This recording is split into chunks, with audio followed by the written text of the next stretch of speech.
Welcome to the Gospel Grounds, where we explore the profound truths of the gospel in love. So salawat, welcome naman sa isang episode sa The Gospel Ground. And we are so blessed to have this day. Kay first is we have given a grace to wake up sa buong adlaw and to have this this discussion man. And second, because we have a special guest, si Bro Edmar. Special guest. Pili ko guests sa malaki kami episode. Amen. And of course, kay Boss Christian. Sa papaulam sa aton sa place nila, Wayside Coffee sa may Art District. Kung chill vibes, ko quality coffee na made by heart sa Wayside. And so subong nga time, we are so blessed to have this conversation. We will try to head on sa isa ka topic is now very commonly discussed, is that does every Christian needs to be a theologian? Amo na siya subong na dapat kid bilang isa ka Kristohano needs to have a basic understanding of who God is and what is the commands in Scripture. So before we start, lambok questions siguro sa imo bro. Kung sino ka, ano pangalan mo. Sige. So let's have first this time to have a small background kay Edmar. Right. Thank you. And on behalf of Yan, welcome sa Gospel Grounds. And yes, right, thank you kay Christian man for making a space available. And sa Diyos, salamat gid kay tako gidang kalipay. I praise the Lord for the life ni Yan, Brother Yan, because if we look at the love of God for His children in the past and now in the present, it's the same. It's the same love, but they lived in different culture, no? Kag we live in different culture, and sa atong kultura subong there's just a lot of cameras, microphone lights. So I'm particularly happy and blessed sa life ni Brother Yan because he is making himself available, making these efforts. Matsyag mo, hindi daw glaw, mong diladala sa mga suga niya, may birthday. Happy birthday ba? Birthday na. I mean, first and foremost, I'm a disciple of Christ. Amo siguro ang identity nga the top, if it's even a thing. Tapos I'm a husband of one wife, Christine. I have two sons, Loki, 8 years old, si Levi, 1. And we actually serve the same local church, Mandalagan Baptist Church under kay Pastor Warlito. So, yeah, thank you. Nice. So, yes, subong, we are here trying to have a sound conversation. It is grounded sa gospel. So, yes, does every Christian really needs to be a theologian? Siguro ang first na question is, can you share, by definition what it means to be a theologian? Right. I mean, kung lang tawon mo actually, ang appropriate na term gid sa initanan is ng religious studies. Kay ang theology, it's just a fraction of being a theologian is just a small fraction of kung ano ni sa tanan ang. For example, if your goal is to mature in your understanding in Scripture, especially in exegesis, being labeled as a theologian is a small fraction or a small part of the whole picture. I mean, Greek scholars, church historians. I mean, these are real titles. Kag real ni sila nga field of studies, yeah. Di ka nag-specialize church history, di ka nag-specialize New Testament Greek, di ka nag-specialize sa Old Testament Old Testament survey or Old Testament theology, right? If you look at if you're familiar enough sa number of scholars, it's really different. For example, as for me, if you want to look at how do you interpret the Old Testament, I would go to Peter Gentry because the Old Testament professor gina siya, no? So, being a theologian, pero guro kon isabton to siguro sa rapid fire nga pagsabat. It means sa technical nga definition, ikaw ang tao nga nakatuon sa scripture in I'm gonna say a scholarly level, no? Nga nag-skwila kagid, and you have invested time and even money, no? To get yourself equipped sa isa ka eskwelahan nga may equipped nga teachers, may equipped nga environment para conducive sa imong growth as a theologian. So someone that actually studied theology in technical sense. Siguro nga question sa mo to defined at least kung ano ang theologian in a sense of having it as a part of a small studies sa sa scripture. The obvious answer to the question is yes, right? Because being a Christian, ang inastoryahan tabi Christianity mo, no? But you mentioned something about ara subong sa day and age nga kung tuod niya para sa akon, why kayo labot kung tuod wala para sa mo, right? It's an atheistic nga mindset. You may acknowledge that there's a God or God is real maybe. Pero once you say those words, it only means nga wala kaya kabalo kung ano ginang tuod no? Kung sa imo tuod na kag sa ako nila tuod, ano ginasabla? Right? So, to answer the question, of course, yes. Because Christianity or being a Christian, it's a life, no? It's not just a part of your life, it's a life. And it's a life nga gin-grant sang life giver, right? Gin-grant sang Diyos. And there are actually instructions on how to live this life. There are objective and unchanging definitions on what this life is, what Christian life is, and how to live it, no, right? How to approach it. So kung ikaw ga-claim ka nga Christian ka tapos wala ka sang bisan hambal mong board mo basic nga understand sa fundamentals, how does it work? It would not make sense, right? It's hard to claim that you're a Christian pero way kakabalo kung ano na sa Christian. Well, kung natawag mo sa very basic nga definition, someone who believes in Christ. But what do you mean believe in Christ, no? What does it entail, no? What does it mean kung believe in Christ? So the answer to the question is yes. Basic fundamentals, sure. But of course, it would be irresponsible kung mayara ka mind nga masettle kada nga mahambal kung nibadarian yan ginabadirid mar okay na sa basic dire na lang ko well kung amo na maybe I'd say nga I don't know maybe you're a Christian maybe not Kulbaan nga mindset kay in the context of that question kita mo na every part of our lives as Christians we have to at least know basic fundamentals. Like for example, kung mag-sing ka sa simbahan, may mga hymnals, may mga songs. And kung hindi ka mismo aware sa theology nga you're singing, so it seems hindi mo na ma-embrace ang meaning. Let's say for example, kung mag-sing ka Amazing Grace lang para common.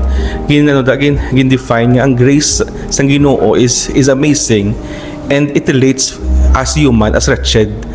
So kung di mo na mahangpan na hindi ka makambal nga ang grace ng Ginoo is very amazing. Kaya at the first place wala ka idea kung ano ka evil ang tao without Christ. So muna in a sense nga muna bala. Right. So in the context naman of a church or a congregation, sila lang in a local church, ano ang effects kung ang isa ka Christian is really in enjoying learning God's word and the basic understanding of his faith. Ano ang effects sa simbahan? No? Since I believe growth as Christians, as individual, affects man ang growth sa simbahan as a whole. I mean, I guess need na i-address because may mga stages sa atong Christian life, sa atong regenerate life, technically speaking. When it relates to theology, it's not always good, right? I mean, there's a danger. I mean, especially we live in a fallen world and with fallen natures, with evil stuff everywhere. It is a great temptation nga mag-seek bla entertainment bla. Nga, I mean, the word of God is sacred. It is a living word. So, sa aspect or sa question nga, does everyone need to engage in deep theological efforts? I mean, there's some kind of a no sa amo nga question because, halimbawa, influence kabi sa mga magulang mo sa simbahan nga engage sa theology and your mind, as young as your mind is, na blang ang intentions mo bla wala pa bla ma-align bla sa kung ano gid, no? And yung ang tendency mo, you would approach scripture for information alone. And the tendency is sinablang mangharas ka tawo. Tapos walang paborito gid guro nila is ang tawo ng revelation kiti do ano mo na do comics mo, no? Bakod ba may mga dragon ba, may mga pulo ulo nga mga beast. But that's maybe one of the dangers, no? If you engage in theology with a premature heart, if that's even a thing, I think it's a thing, na inablang ga desire ka knowledge, pero inablang natawag ni Paul nga knowledge, mga ga puff up.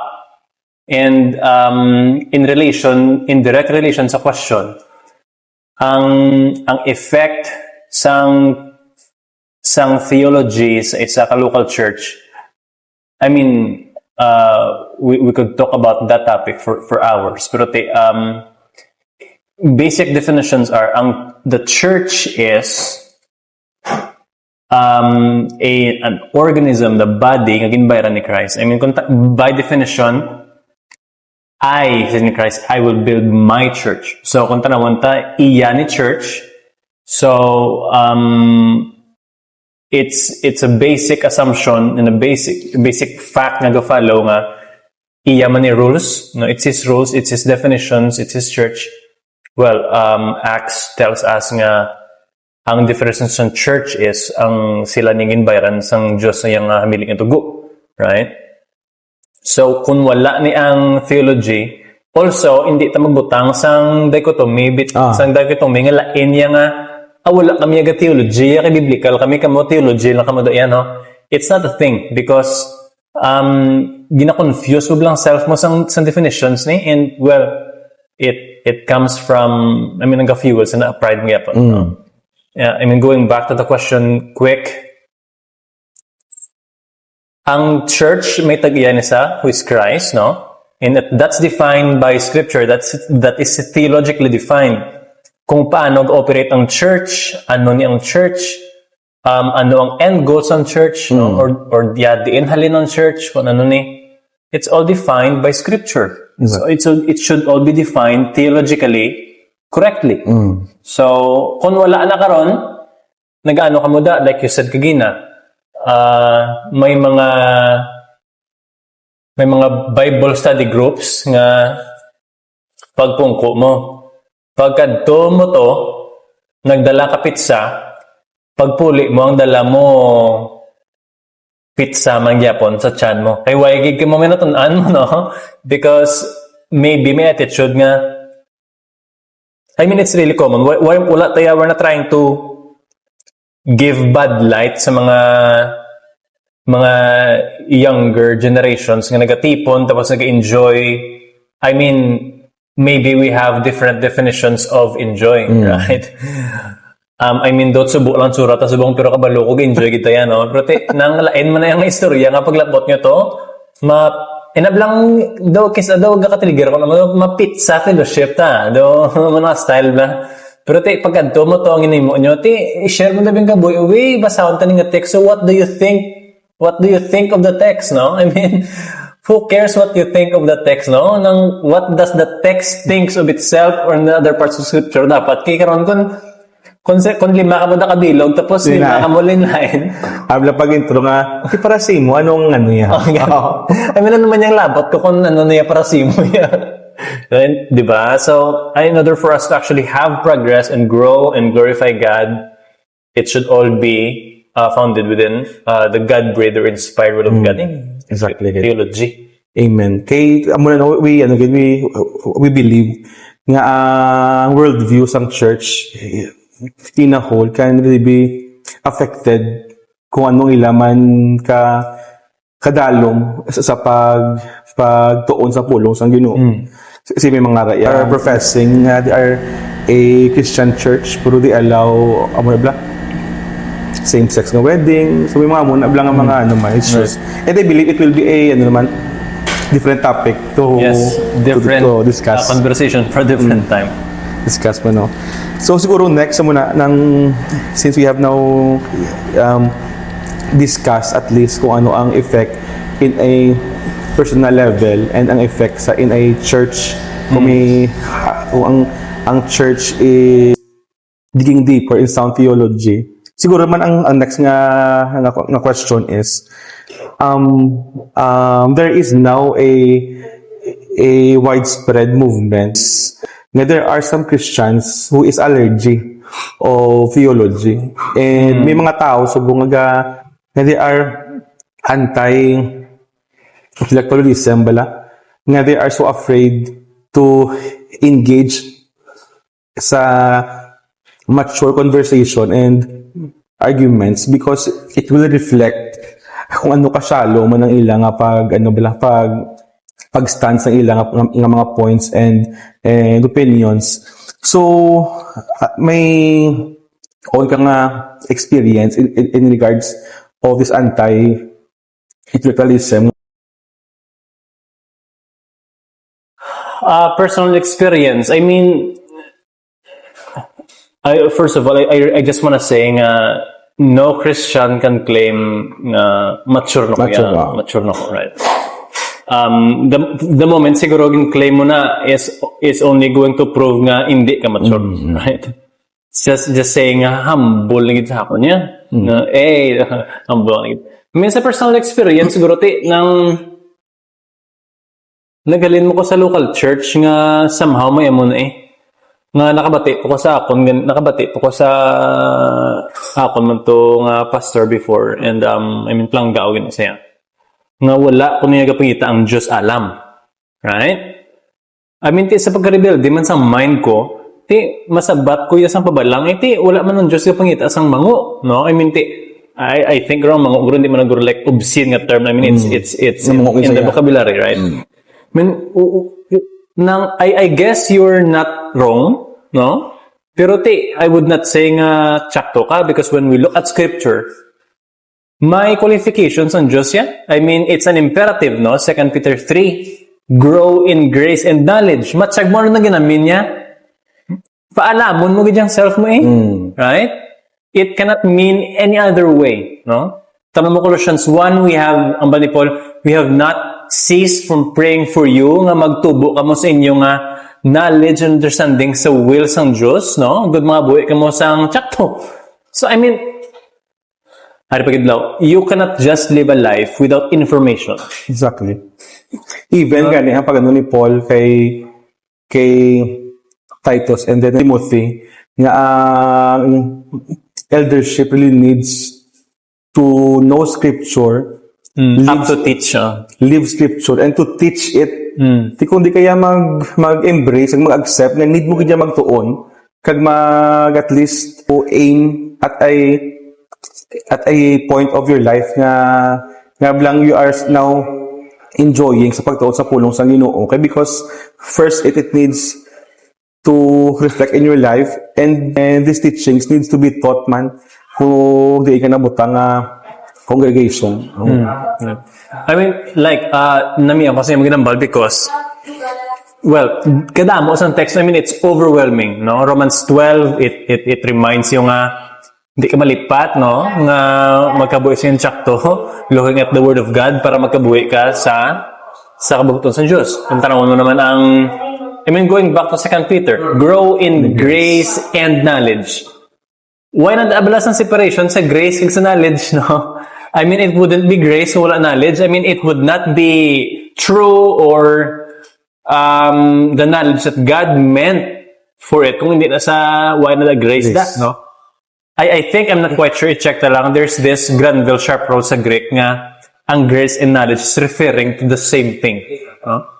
Nga hindi, inseparable ni sila. So, that's right.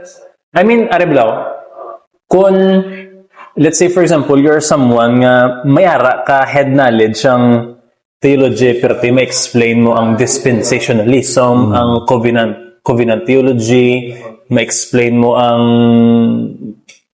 tanan nga perspective sang millennium, no? Mga Greek nga nabalaan, but if it doesn't transform your life into becoming more like Christ, you got the wrong information for sure. Exactly. For sure.